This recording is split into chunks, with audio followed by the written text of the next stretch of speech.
Hello students, कैसे हैं आप सब। बेटा आज की इस वीडियो में हम क्लास 8 चैप्टर नंबर 13 साउंड की रिवीजन करेंगे। This is the revision video. तो हम कंसेप्ट को थोड़ा सा फास्ट वे में समझने की कोशिश करेंगे। सबसे पहले डेफिनेशन आ सकती है sound. What do you mean by sound. और साउंड की डेफिनेशन में आप क्या लिखेंगे, it is a form of energy जो कि हमें हेल्प करती है हियरिंग के लिए। So this is the form of energy which help us to hear. ठीक है, तो ये साउंड की डेफिनेशन होगी है।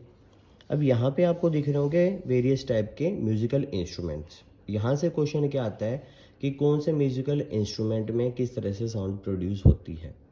उससे पहले हमें समझने के लिए तो आपको कुछ इंस्ट्रूमेंट्स के नाम भी याद करने पड़ेंगे, ट्रेडिशनल के और न्यू के, मॉडर्न लाइफ के, क्योंकि इन्हीं से रिलेटेड आपके क्वेश्चन बन के आते हैं। जो एमसीक्यू टाइप हैं या जो ऑब्जेक्टिव टाइप क्वेश्चन है वो इन्हीं से बन कर आते हैं। हारमोनियम, तबला, सितार, फ्लूट, ये सारे ट्रेडिशनल म्यूजिकल इंस्ट्रूमेंट्स हैं। अब बात करते हैं how the sound is produce. Sound is produce by the vibrating body, यानी वाइब्रेशन से साउंड प्रोड्यूस होती है। और वो किस तरह से, सबसे पहले वाइब्रेशन को समझते हैं। Vibration is the two and fro motion of a object from its main position. अब यहाँ से समझते हैं कि वाइब्रेशन होती क्या है। टू एंड फ्रो मतलब आगे और पीछे। टू मीन्स आगे, फ्रो मीन्स पीछे। मोशन यानी मूव करेगा, ऑफ द ऑब्जेक्ट यानी कोई ऑब्जेक्ट आगे पीछे जब मूव करेगा अपने मेन पोजीशन से, वो जो टाइप की मोशन होगी उसी को हम क्या बोलते हैं, वाइब्रेशन। और वाइब्रेशन ही साउंड प्रोड्यूस करता है। इसको समझने के लिए हम एक एक्टिविटी से समझते हैं। देखो, जैसे कोई भी आपके पास एक यूटेंसिल है, उसको आपने किसी स्टिक के साथ स्ट्राइक किया तो आपको पता है कि जो ये मेटल सरफेस है ये वाइब्रेट करेगा, और वाइब्रेशन से ही यहाँ पे क्या होगी, साउंड प्रोड्यूस होगी। इसके अलावा जैसे प्लकिंग द रबर बैंड, आपने क्या किया, एक ज्योमेट्री बॉक्स के टू पेंसिल लगाई, यहाँ पे एक रबर बैंड लगाया, जैसे आप इसको प्लग करके छोड़ेंगे तो ये वाइब्रेट करता है, और वाइब्रेट करता है तो साउंड प्रोड्यूस होती है। और वाइब्रेशन पे ही डिपेंड करता है कि अगर ज़्यादा वाइब्रेशन है तो ज़्यादा साउंड होएगी, कम वाइब्रेशन है तो कम साउंड होएगी। So the vibration is the two and fro या फिर बैक और फोर्थ। अगर टू एंड फ्रो नहीं लिखना चाहते तो back and forth motion of the object is called as vibration. और मेन पोजीशन हमने एक्स्ट्रा ऐड कर लिया ताकि डेफिनेशन और एनहेंस हो जाए। इसके अलावा वाइब्रेटिंग आप डिफरेंट चीज़ों से देख सकते हैं। जैसे कि आपके पास एक थाली है, थाली के अंदर पानी डाला, इन वाइब्रेशन को आप देख सकते हैं। जैसे कि आपने एक स्पून के साथ जो ये थाली है इसको स्ट्राइक किया, तो जैसे ही आप स्ट्राइक करोगे तो जो मेटल सरफेस है वो वाइब्रेट करेगा, और इसके अंदर पानी रखा हुआ है तो वो वाइब्रेशन पानी तक भी ट्रांसफ़र हो जाएंगी, और यहाँ पे आपको सर्कुलर रिंग्स देखने को मिलेंगी। तो इस तरह से आपको बता सकते हैं कि the sound is produce by vibration, या when you strike to surface vibrations are produce. और वो वाइब्रेशन ट्रांसफ़र भी होती हैं, इट रिक्वायर ए मीडियम, वो ट्रांसफ़र भी होती हैं। इसके बाद आप देखेंगे कि in the most cases the amplitude is so small we can't hear them या we can't see them. Amplitude यहाँ पे क्या होगा कि एक तरह से कि जो वाइब्रेशन है वो कहाँ तक जा पा रही है, ठीक है। तो वो कई बार क्या काफ़ी कम होती है, जिस वजह से हम उनको हियर भी नहीं कर पाते या फील भी नहीं कर पाते।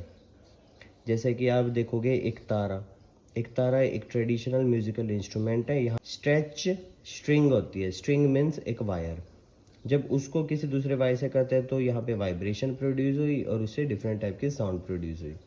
तो यहाँ पे हमारे पास से एक बॉक्स आ जाता है जिसमें मेंशन है कि कौन से म्यूजिकल इंस्ट्रूमेंट से कौन सा वाइब्रेटिंग पार्ट साउंड प्रोड्यूस करता है। जैसे वीणा, वीणा में आपके पास स्ट्रेच स्ट्रिंग है। अब देखो यहाँ पे स्ट्रेच होना बहुत ज़रूरी है, क्योंकि स्ट्रेच होगा तभी अच्छे से वाइब्रेशन प्रोड्यूस होती है, और वाइब्रेशन से ही साउंड प्रोड्यूस होती है। इसके अलावा अगर हम तबले की बात करें, तबले में क्या है, स्ट्रेच मेम्ब्रेन है। तबला है, ढोलक है, ऐसे जो म्यूजिकल इंस्ट्रूमेंट है वहाँ पे आपको क्या मिलेंगे, स्ट्रेच मेम्ब्रेन मिलेंगे। और मेम्ब्रेन जब जब उस मेम्ब्रेन से जब हम स्ट्राइक करेंगे किसी सरफेस को तो वो साउंड प्रोड्यूस करेगा। तो यहाँ से बहुत सारे क्वेश्चन बन के आते हैं कि किसी भी म्यूजिकल इंस्ट्रूमेंट का नाम आ जाएगा, वहाँ पे आपके पास उसको वाइब्रेटिंग साउंड या जो भी पार्ट वाइब्रेट होता है उसके बारे में पूछा जा सकता है।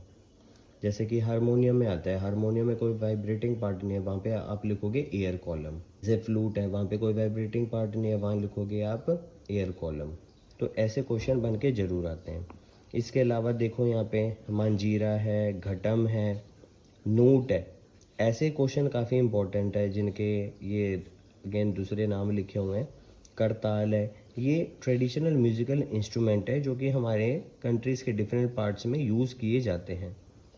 जैसे मंजीरा आप देख सकते हो, यहाँ पे टू मेटल सरफेस जब स्ट्राइक करते हैं तो साउंड प्रोड्यूस होती है, जैसे जागरण वगैरह में। और इस तरह से आप रागनी वगैरह में देखते होगे, घटम में जो मटके से साउंड प्रोड्यूस की जाती है, मटके को ऊपर यहाँ पे स्ट्रेच मेम्बर लगा दी, स्ट्रेच मेम्ब्रेन लगा दी और इसको स्ट्राइक करते हैं। अब देखिए, जल तरंग एक सिंपल एक्टिविटी है कि आप डिफरेंट टाइप की साउंड प्रोड्यूस कर सकते हैं by changing the level of the water in the glass. अब देखो, आपके पास डिफरेंट टाइप की ग्लास है, आपने क्या किया, डिफरेंट वाटर लेवल इनमें मेंशन कर दिया।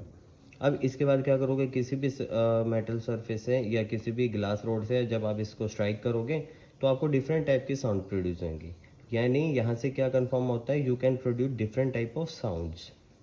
अब देखो, when we you plug the string the instrument like the sitar, कि जैसे ही हम स्ट्रिंग को प्लग करते हैं, the sound that we hear is not only that of the string, सिर्फ वो स्ट्रिंग की वजह से नहीं है कि स्ट्रिंग कर रहा है, लेकिन डिफरेंट टाइप की जो साउंड प्रोड्यूस कर पाते हैं वो किस वजह से, the whole instrument is force to vibrate, पूरा इंस्ट्रूमेंट ही वाइब्रेट करता है। में ट्रेडिशनल इंस्ट्रूमेंट लिखा हुआ है, कहते हैं कि जब हम उसकी मेम्ब्रेन को स्ट्राइक करेंगे तो सिर्फ हम मेम्ब्रेन की आवाज़ नहीं सुनते, कंप्लीट जो बॉडी होती है म्यूजिकल इंस्ट्रूमेंट की उसकी आवाज़ हमें सुनाई देती है। How sound is produce by the humans, ये इंपॉर्टेंट क्वेश्चन है।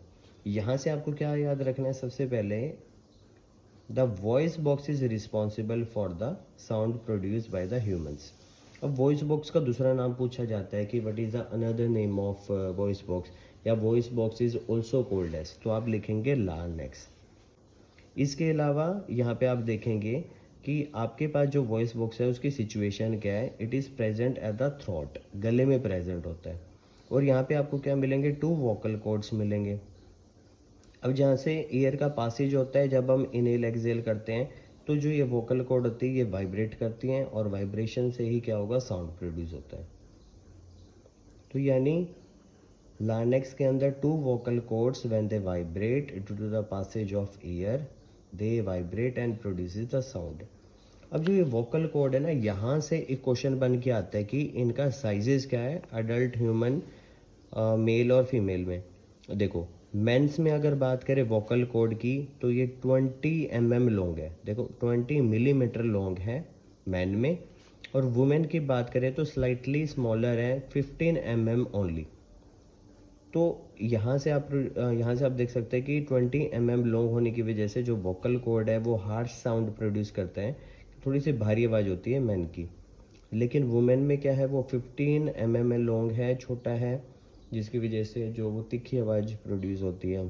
चिल्ड्रन में तो काफ़ी ज़्यादा शॉर्ट वोकल कॉर्ड्स होते हैं। तो this is why the man, women and the children they have different type of sound and they produce different type of sound.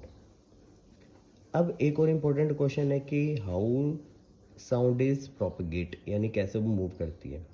Sound need a medium to propagate. जैसे अगर आप light की बात करेंगे, light सन से हमारे अर्थ तक आ जाती है।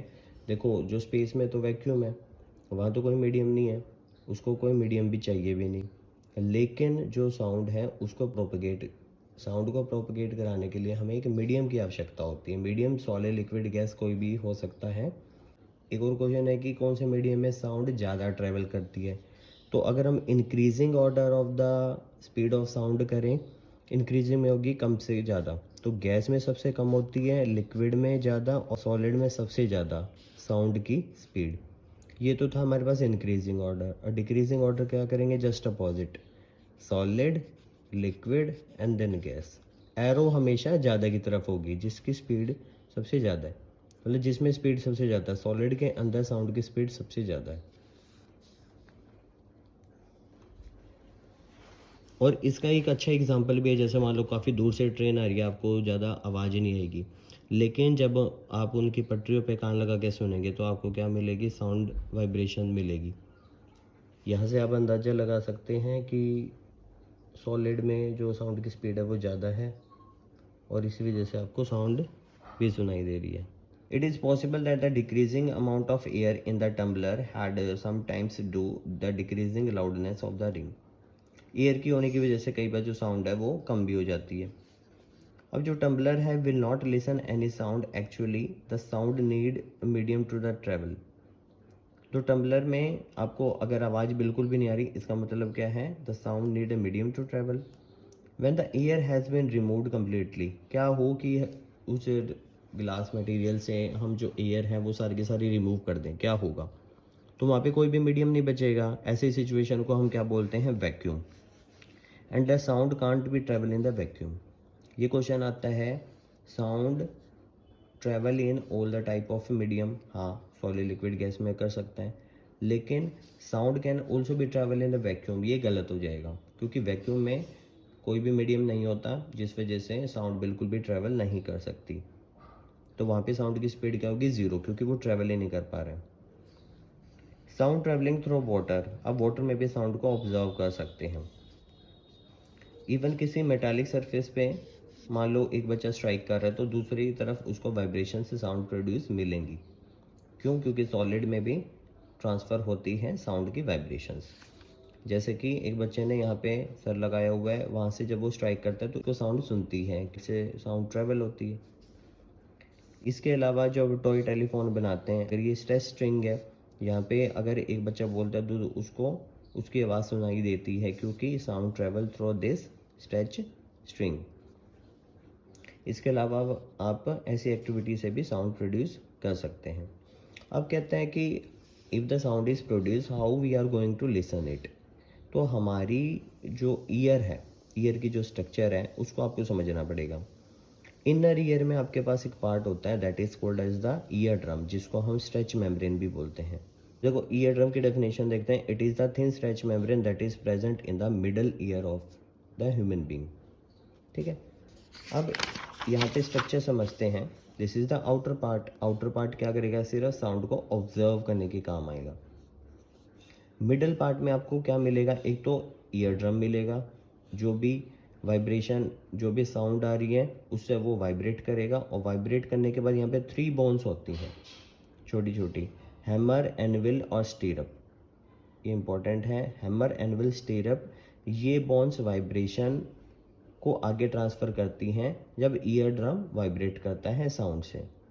और जो इनर ईयर होता है, यहाँ पे कोक्लिया होता है, ऑडिटरी नर्व्स होती हैं जो कि साउंड की जो सिग्नल्स हैं उनको ब्रेन तक पहुँचाएगी। तो ये डायग्राम में काफ़ी इम्पोर्टेंट है, इसकी लेबलिंग काफ़ी इम्पोर्टेंट है।